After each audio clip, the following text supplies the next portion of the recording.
The fire investigator asked me one question: who had a key to your apartment last week? And 48 hours later, I was holding a sealed evidence bag with a melted keychain inside that I recognized instantly. It belonged to my sister. Let me take you back to where this started. My name is Marisol Vega. I'm 33, a hospice nurse, someone who's held more dying hands than I can count. And at 3 in the morning, I stood in a parking lot in Santa Fe watching the second floor of my life turn to smoke. If you've ever been told your crisis wasn't anyone's problem but your own, stay with me and hit subscribe now, because this one turns on a single melted key. The firefighters were rolling their hoses when the man in the gray jacket found me. I was wearing a stranger's coat, borrowed from a neighbor who'd fled in her socks. My hands weren't shaking. 12 years of night shifts teach your body to stay calm when everyone else is falling apart. He introduced himself as Frank Salazar, county fire investigator. He didn't offer the soft voice people use on victims. He offered a notebook and steady eyes. How long did you live here? 3 years. Were you home? No, double shift at the medical center. My manager called me at 2. He wrote it all down, then crouched by the burned-out window and photographed the same corner again and again. The corner where my metal filing cabinet used to stand. The one where I kept every important paper I owned. Ms. Vega, anything flammable near that cabinet? No. Cleaning supplies were under the kitchen sink, other side of the unit. He nodded slowly, like the answer mattered more than I understood. A younger officer murmured something I couldn't hear. Salazar's jaw tightened. He stood, brushed ash off his knees. I'll need to talk to you again tomorrow. Get some sleep if you can. Nurses don't sleep, I told him. We just wait for the next alarm. He almost smiled. Then he looked at that scorched corner one more time, and something in his shoulders told me this wasn't getting filed under bad luck. Before Salazar, before any of it, I did the thing every daughter does without thinking. I called my mother. It rang 4 times. Renata Vega picked up thick with sleep, already sharpened with irritation, because in our family being woken up was a bigger crime than being burned out. Marisol, it's the middle of the night. I told her the apartment was gone. There was a pause, and I let myself hope, for exactly one breath, that she'd say, "Get in the car, we're coming."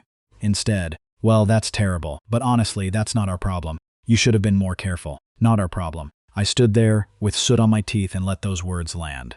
In the background, my father Hector muttered something about insurance and rolled back over. Then my mother's voice changed. Dropped the sleep. Got careful. "Marisol, did you have any of Abuela's papers in there? The ones from the house?" I said I had to go. I hung up before she could answer, because the nurse in me had noticed a symptom that didn't fit.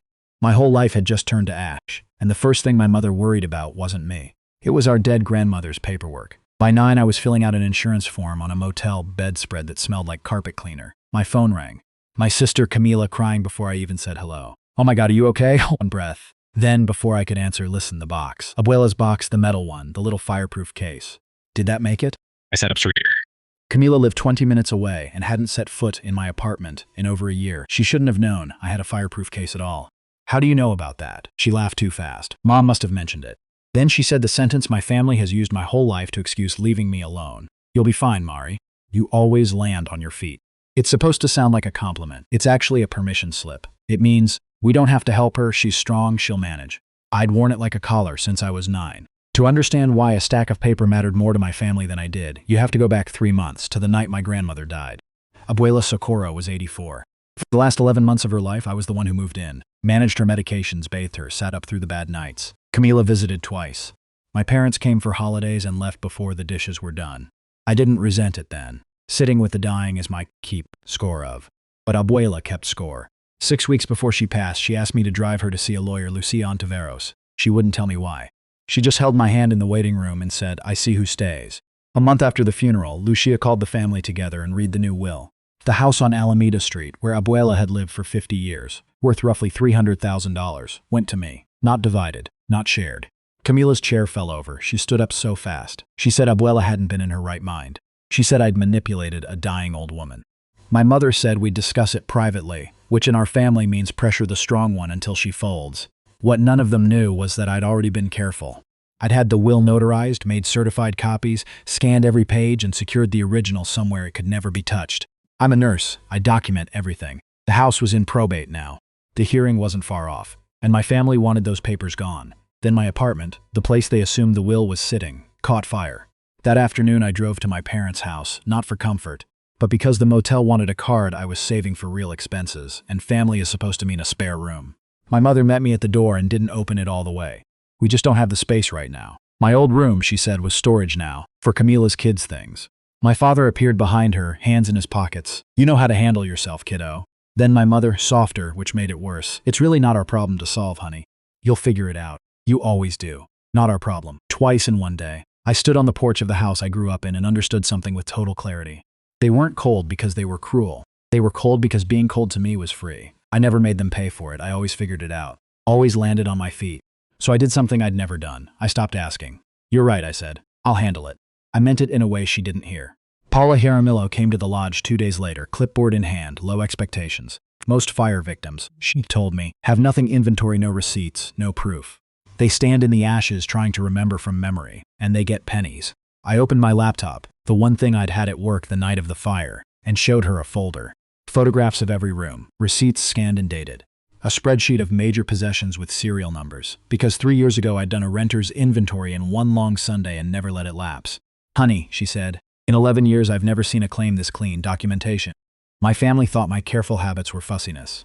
Paula thought it was the difference between getting made whole and getting nothing. She flagged the claim to move fast. Then, almost as an afterthought, she frowned at her paperwork. Just so you know, the marshal's report has your cause listed as undetermined pending investigation. Not marked accidental. I thought about Frank Salazar crouched in the ash, photographing my filing cabinet from 6 angles. I thought about my mother's careful voice, asking about papers. I opened a fresh document on my phone. I typed one word at the top, timeline. Under it, cause of fire, not an accident. Everything after that I wrote down. Salazar called on the 3rd day. A floor plan of my apartment lay on a wide table, marked in red, orange, and black. I've done this 26 years, he said. I follow a national standard, NFPA 921. It keeps me honest. He tapped the plan. Accidental fires have a clear source, wiring, a stove, and spread outward telling a story. Yours didn't tell that story. Single point of origin, low in the corner by your filing cabinet. Nowhere near an electrical source. Deep, localized burn, the kind you get when something is poured, not sparked. He said the lab had samples out, but he already knew what they'd find. Someone started this on purpose, Ms. Vega. In your home, against the wall where you kept your papers. Then he leaned forward, pen ready. So here's what I need to know. Who had a key to that apartment last week? I opened my mouth to say only me. Then my stomach turned to ice because the answer wasn't only me. The building manager had a master key. I had my own. And there was the spare. A week before the fire, Camila had called me, sweet as anything, asking to borrow my spare to water my plants while I pulled a stretch of doubles. Odd, even at the time, I don't really keep plants, just one stubborn pothos that survives on neglect. But she'd insisted, and I was exhausted, and I let it go. I gave her the spare from the lockbox by the mailboxes. Salazar wrote her name down and underlined it. Then I told him the part that made my own hands go still. 2 days before the fire, something had nagged at me enough that I'd called a locksmith. An appointment to rekey the whole unit, to quietly get that spare out of circulation. His first opening was 3 days out. The fire came the night before he was scheduled to arrive. You sensed something was wrong, Salazar said. You moved to protect yourself. You just didn't have enough runway. I didn't sleep that night. Around 2 in the morning it surfaced, the camera. My building had one security camera in the 2nd floor hallway, angled at the row of doors that included mine. I'd walked past it 1,000 times. If Camila had used that key, the camera had seen her. I called the building manager the second his office opened. The system kept footage 14 days before overwriting. The fire had been 6 days ago. The night before was still on the server, barely, and getting overwritten within the week. He hemmed. Said pulling footage was really a police matter, didn't want liability, maybe I should wait. I told him in the calm, flat voice I use on families who want to give up too early, that a criminal investigation was already open, Frank Salazar's name on it, and that we lost the footage because we waited was not a sentence either of us wanted to say to a judge. We preserved it that morning. Chain of custody, untouched, handed straight to Salazar. That same afternoon, my sister made a mistake that told me more than any camera could. A text. Heard the fire started over by your file cabinet in the corner. Wasn't that strange? Did you lose all of Abuela's documents in there? I'd never told my family where the fire started. Salazar had held that back specifically. There was no innocent way for her to know which corner burned first, and she'd just put it in writing. I didn't accuse her. I wrote back something soft and vague, screenshotted the message, logged the date, and forwarded it to Salazar with one line. She knows where it started. He wrote back within the hour. Interesting. Keep everything. Don't engage. A great aunt of ours passed that week. The family gathered at a funeral home across town. I went because Abuela would have wanted me there, and because people say the most honest things while balancing paper plates of tamales. Camila's neighbor Tomas found me by the coffee. He didn't know any of the backstory, just wanted to make conversation. He mentioned, laughing, that my brother-in-law Diego had borrowed his gas can a couple weeks back and brought it back bone dry. Man's lawn is the size of a stamp. What's he do with all that gas? I asked when, exactly. He named the week of the fire. I thanked him, stepped outside, and called Salazar from the parking lot. He listened, quiet, then told me the lab had come back that morning. The samples from my filing cabinet corner were positive for a gasoline range accelerant. Everything pointed one direction now. And the arrow had my sister's name on it. The next morning I drove to the vault on Old Santa Fe Trail, because it was time to hold the thing they thought they'd burned.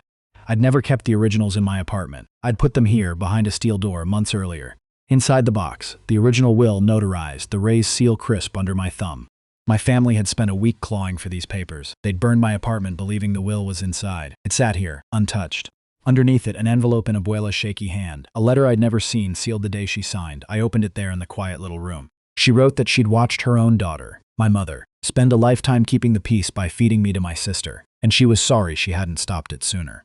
Then, a line I'd carry through everything after. If they fight you for the house, don't shrink. You were the one who stayed. There was more. A second page I hadn't expected. Abuela writing about the year Camila had come to her, deep in gambling debt, asking for money to cover what she owed. Abuela had refused. I loved her too much to fund what would only feed the hole in her. I think she has never forgiven me for that. Watch for it in her. A resentment 2 decades old, and I was only now reading its root. Sitting in my car outside the bank, I had 2 roads, the quiet one. Take the house. Let the criminal case grind along in the background without me. Clean, safe. Exactly what my family expected, because keeping the peace was the family religion, and I'd been raised in the church.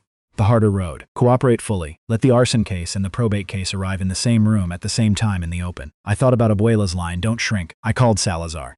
I'm in. All the way. Good, he said. Most people take a while to decide. Most decide to look away. I'm a hospice nurse, I told him. I don't look away from hard things. I sit with them until they're finished. 2 days later, Salazar called with something that changed the shape of the whole case. I ran your sister's name against old county files, he said. 14 years ago, there was a fire at your grandmother's old general store on Cirillo's Road. Ruled accidental at the time. I was the junior investigator on it. The insurance payout went toward paying off debts belonging to a boyfriend your sister had back then. I didn't connect it until I saw her name on this file. I sat with that a long moment. This wasn't my sister's first fire. It was the second time flame had conveniently erased a problem standing between Camila and money. 14 years ago, nobody had looked hard enough to ask questions. This time, someone had. My mother called that evening, voice sweet and careful, the tone she uses when she wants something. Did you ever find any of Abuela's papers? Because if it burned up, maybe that's the universe telling us to just split the house and move on. I said the investigation was ongoing. She pressed, then made the mistake that told me how deep this went. Camila told me your apartment was always such a mess. Papers everywhere, no wonder it caught. I went very still.